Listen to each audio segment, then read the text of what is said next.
जी नमस्ते।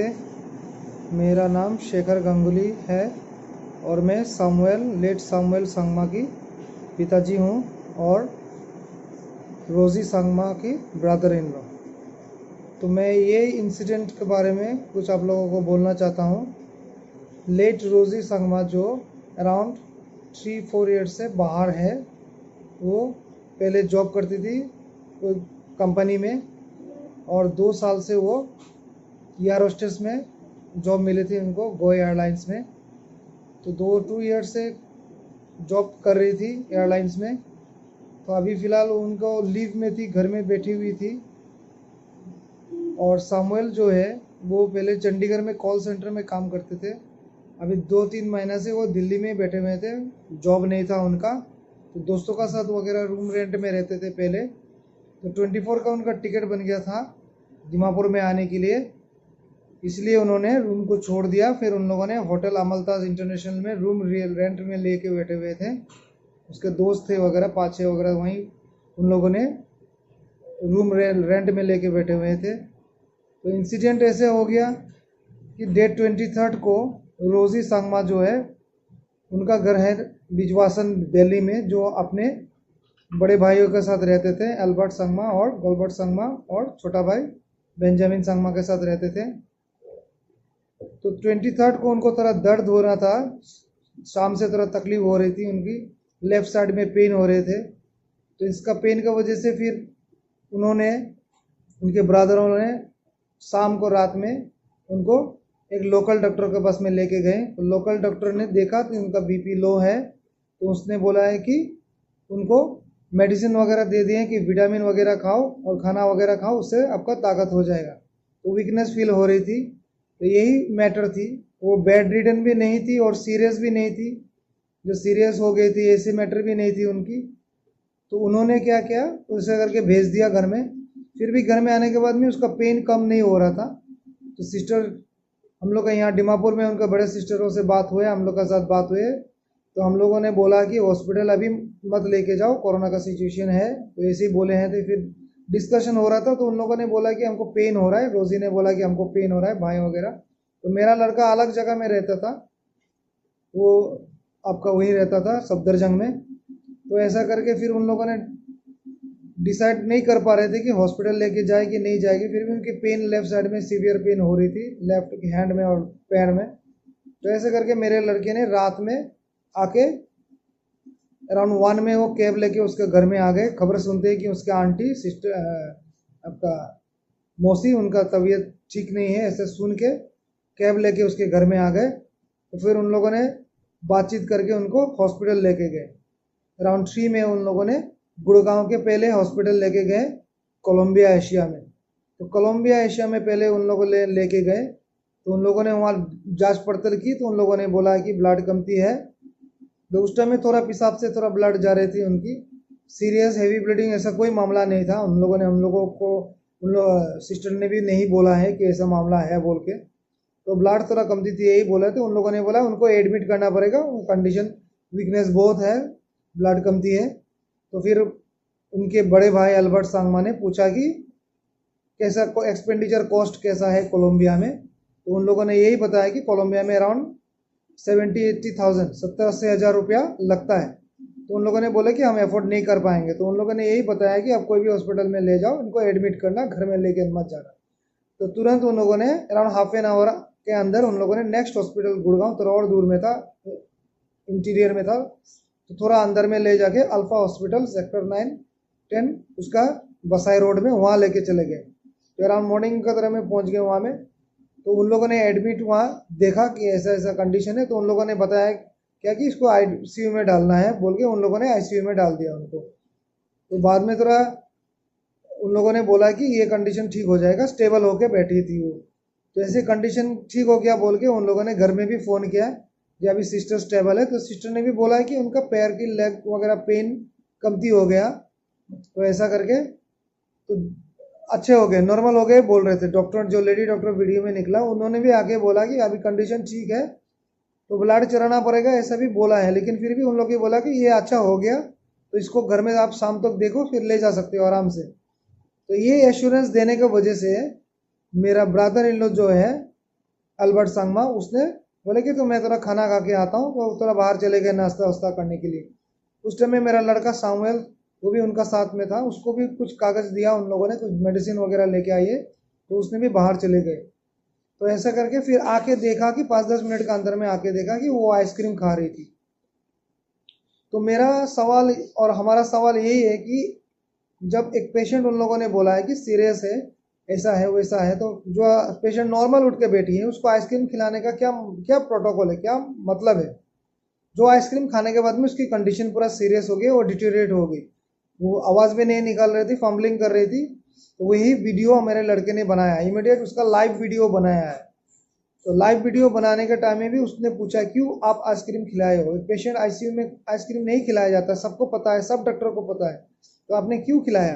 तो उस टाइम में ये लड़की औरत जो नेक्स्ट डॉक्टर है, उनका नाम शायद अंजलि है, उसने आके वीडियो में दिखाई दे रहा है कि उसने बोल रहा है कि ice cream is not a matter. तो मैं ये जानना चाहता हूँ हॉस्पिटल अथॉरिटीज से, सबका सलाह यही जानना चाहता हूँ, कैसे ice cream is not a matter? एक सीरियस पेशेंट है बोलने से तो आइसक्रीम क्यों खिलाया जा रहा है, जिसका वजह से इमीडिएटली आइसक्रीम खाने के बाद जैसे उनका सीरियसनेस हो गया, डिटीरिएट हो गया, फिर डेथ हो गई। जो लड़की उठ के बैठी थी, बातचीत कर रही थी, वो लड़की कैसे इमीडिएटली सीरियस हो सकते हैं आइसक्रीम खाने के बाद में? इसका मतलब है आइसक्रीम से इमीडिएट कुछ हुआ है, आइसक्रीम से रिएक्शन हुआ है, या आइसक्रीम में कुछ था मिलावट, इसके वजह से ऐसा सीरियस हो गया। तो जब लड़का वीडियो बना रहा था उसने एक पेपर भी दिखाया, तो उस पेपर को उन लोगों ने नहीं दिखाया। तो एक बार दिखाओ बोल रहा, फिर भी उन लोगों ने पेपर को नहीं दिखाया। मैं जानना चाहता हूँ क्यों ये पेपर हाइड कर रहा था। पहला सवाल है कि आइसक्रीम क्यों खिलाया, एक आईसीयू पेशेंट को आइसक्रीम खिलाने के बाद में ऐसा सीरियस हो गया। दूसरी बात है क्यों पेपर हाइड कर रहे हो? अगर ये पेपर कोई प्रॉब्लम नहीं है, फॉल प्ले नहीं है, तो ये पेपर को क्यों आप लोगों ने हाइड कर रहे हो? अभी कुछ देर पहले सुने हैं कि वेरिफिकेशन दे रहे हैं उन लोग, डॉक्टर रिपोर्ट गया है, उन लोगों ने वे बोल रहे हैं कि नहीं दूसरे पेशेंट की थी। दूसरे पेशेंट की थी होने से तो फिर दिखाने में क्या तकलीफ था? हम लोग का पेशेंट का है इसीलिए उन लोग छुपा रहे हैं, दूसरा पेशेंट के होने से भी दिखा सकते हैं, कोई टेंशन नहीं। अगर दूसरा पेशेंट का होता तो हमें डाउट क्लियर हो जाता। अब आप बोल रहे हो कि गुस्सा में दिखा रहा था, नाराजगी में नहीं दिखा रहा, ये मतलब नहीं है। ये इसका मतलब आप टोटल लाई कर रहे हो, लाई झूठ बोल रहे हो। आप झूठ बोल रहे हो इस पेपर दूसरा पेशेंट की थी। अगर दूसरा पेशेंट की थी, हमारे पेशेंट की नहीं थी, आप क्यों नहीं दिखा रहे हो? इसका मतलब आप झूठ बोल रहे हो। अभी अभी इतना दिन बाद में आप झूठ बोल रहे हो। पहले में तो कैमरा का साथ में भी नहीं आ रहे होते आप लोग। तो ऐसा वीडियो बनाने का चक्कर में लड़के को असॉल्ट करने की भी कोशिश कर रहे हो। एक डॉक्टर होकर उनका पर असॉल्ट कर रहे हो, मार रहे हो। तो लड़का ने पूछा क्यों मार रहे हो? ये मैं पूछना चाहता हूँ, डॉक्टर का क्या ड्यूटी होता है कि पेशेंट को मारने का बाद में फिर उसके अटेंडेंट को मारना? ये कहाँ का रूल है? कौन सा हॉस्पिटल में ऐसा किया जाता है? तो इसका मतलब आप कंप्लीट मेडिकल नेग्लिजेंस है, जिसका वजह से रोजी संगमा की डेथ हुई है, मेडिकल नेग्लिजेंस। मैं ये चाहता हूँ कि सीएमओ का तरफ से जांच हो, दिल्ली गवर्नमेंट, हरियाणा गवर्नमेंट का तरफ से जांच हो। उसका बाद में लड़का को इतना डिप्रेस कर दिया हो आप लोगों ने, उन लोगों ने फिर वैन भी बुला दिया।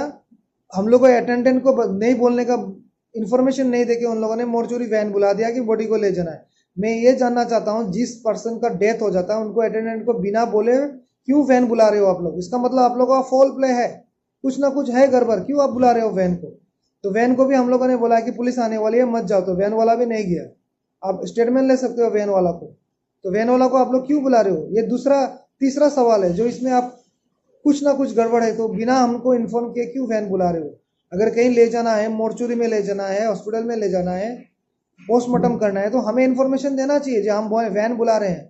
हमें बिना इन्फॉर्म किए उन लोगों ने, हमारा ब्रदर इन लोगों को इन्फॉर्म नहीं किए वैन बुला रहे हैं, इसका मतलब कुछ गड़बड़ है। वो आग भी सफाई दे रहे हैं, खुद का सफाई देने से नहीं होगा। वो अभी अलग केस बना रहे हो, ये बना रहे हो, ये बोल रहे हो। तो इन लोगों ने बोला कि हैवी ब्लीडिंग हो रही थी, हैवी ब्लीडिंग नहीं हो रही थी, ब्लीडिंग हो रही थी थोड़ा बहुत, लेकिन हैवी ब्लीडिंग नहीं हो रही थी। हैवी ब्लीडिंग होता तो उसका पहला दिन ही हम दूसरा हॉस्पिटल में इमीडिएट एडमिट कर देते। हैवी ब्लीडिंग के बारे में लड़कियों ने भी हमें कुछ नहीं बताया, उसने बताया कि थोड़ी थोड़ी ब्लीडिंग हो रही थी, तो हम क्यों झूठ बोलेंगे? अगर डॉक्टर का वर्शन आप दे रहे हो, लेकिन डॉक्टर तो खुद को बचाने के लिए ये सब बोलेगा ही। तो लड़का को भी इतना डिप्रेस कर दिया, फिर लड़का साथ हमने कांटेक्ट नहीं हुआ उनका। तो बाद में स्टूडेंट यूनियन वाला आ गया, नागा स्टूडेंट यूनियन दिल्ली और सुमी स्टूडेंट यूनियन दिल्ली, उन लोगों ने आके फिर बातचीत किया लड़का का साथ, फिर हॉस्पिटल पुलिस स्टेशन का साथ बातचीत हुआ। तो उन लोगों ने बोला है, तो रोजी संगमा का इंसिडेंट रात में 23 में हुआ था, सुबह 24 में उनका डेथ हो गई थी, अराउंड 11 जैसे में उनका डेथ हो गई थी। तो उस दिन 24 में भी रात में सामुएल का साथ में उसका दोस्त वगैरह और स्टूडेंट यूनियन वाले लोग उनका साथ बैठे थे होटल में, वो होटल चले गए थे, तो उनको भी काउंसल कर रहे थे। तो उन लोगों ने बताया कि हम डेड बॉडी भेज देंगे, तुम टेंशन मत लो, तुम चले जाओ निमापुर नागालैंड में चले जाओ। तो ऐसा वगैरह बात करने टाइम में फिर नेक्स्ट सुबह में भी लड़के ने मेरे साथ बात किया, कॉल किया मेरे साथ, 5 में कॉल किया। मैंने भी वही समझाया उसको, तू आप बैग आ जाओ, अभी यहाँ रहने की ज़रूरत नहीं, आंटी का बॉडी लेके आ जाओ, 9 बजे में पुलिस स्टेशन में बुलाया है सबको। तो उसने, क्योंकि उसने भी पुलिस को बोला था, इसलिए उनका सिग्नेचर चाहिए था लड़का का। तो फिर नेक्स्ट 8:30 में उसका मम्मी का साथ बात हुआ है, मम्मी ने भी यही बोला है कि माता जी ने तो ऐसा, अब बैग में आ जाओ, उनका साथ बाद में के बात करेंगे, केस क्या करना है। तो लड़का ने बोला नहीं मैं फाइट करूंगा, मैं छोड़ के नहीं आऊँगा, मैं केस करूंगा, मैं नहीं छोड़ूंगा उनको। यही बातचीत वगैरह चल रही थी। तो बाद में उसका कॉल काट हो जा रहा था, कॉल काट हो जा रहा था। तो कॉल काट होने के बाद में भी उनका साथ कांटेक्ट नहीं हो रहा था। तो हम लोगों ने भी कांटेक्ट किया, उसका मम्मी ने स्टूडेंट यूनियन लड़काओं का साथ कांटेक्ट किया, दोस्तों का साथ कांटेक्ट किया। तो उन लोगों ने किसी को भेजा देखने के लिए। तो जाके आधा घंटा हाफ एन आवर के अंदर में जाके देखा तो कि वो सुसाइड हो गया था, हैंग हो गया था। तो फिर हम लोगों ने डेप्यूटी जब यहाँ लाया तो हम लोगों ने देखा बॉडी में भी इंजरी मार्क्स है। तो अभी पुलिस का इन्वेस्टिगेशन रिपोर्ट में यही बोल रहे हैं कि सुसाइड है, तो इंजरी नहीं है बोल रहे। फिर भी इंजरी का मार्क्स हमने देखा है, हमने लाइव वीडियो यार बनाया है, वीडियो बनाया है हमने, तो इंजरी मार्क्स हमने पाया है इसका। तो मैं यही कहना चाहता हूँ कि आप क्लियर कट इन्वेस्टिगेशन करें। जो लड़का फाइट करना चाहता था, जो बाहर में रहता, 3 महीना से वो बाहर में रह रहा है, मम्मी का साथ आके यहाँ आने वाला था, 24 को उनका टिकट भी था सामुएल का। तो 3 साल से वो बाहर में काम कर रहे हैं, कलकत्ता, बेंगलोर, चंडीगढ़ में काम किया। तो आखिर में आके दिल्ली में था 3 मंथ से। उस टाइम में तो वर्किंग नहीं कर रहे थे कि कोविड की वजह से सब बंद हो गया था। तो उसने आने के लिए टिकट भी कर रहा था। तो जो लड़का इतना फाइट किया, जो अपना आंटी को जस्टिस दिलाना चाहता था, वो लड़का कैसे सुसाइड पोजीशन में मिला है, वही हम ना जानना चाहते हैं। हमारा अपील यही है सबको, Delhi government, Haryana government, central government, सबको यही अपील है कि इसका क्लियर कट जजमेंट हो, क्लियर कट इन्वेस्टिगेशन हो और हमको सच्चाई जनाया जाए। इसमें कोई मैनिपुलेशन ना हो, कोई भी सीसीटीवी कैमरा हो, कुछ भी हो, कोई भी डॉक्यूमेंट हो, एविडेंस हो, फोन हो, किसी का साथ भी छेड़खानी नहीं किया जाए, यही रिक्वेस्ट है। मैं दिल्ली क्राइम ब्रांच का साथ डीसीपी आपका गुड़गांव जो एसआईटी फॉर्म्ड किया है उनका भी रिक्वेस्ट कर रहा हूँ, और डीसीपी जिसका अंडर साउथ वेस्ट का अंडर में जो पुलिस स्टेशन का अंडर में जो केस है, उनको रिक्वेस्ट करना चाहता हूँ कि कोई मैनिपुलेशन ना हो, कोई इन्फ्लुएंस ना हो हॉस्पिटल की अथॉरिटीज का तरफ से, clear cut free and fair judgement हो, फ्री और फेयर इन्वेस्टिगेशन, और सच हमें जानना चाहे हम लोग के लिए, यही रिक्वेस्ट है। धन्यवाद।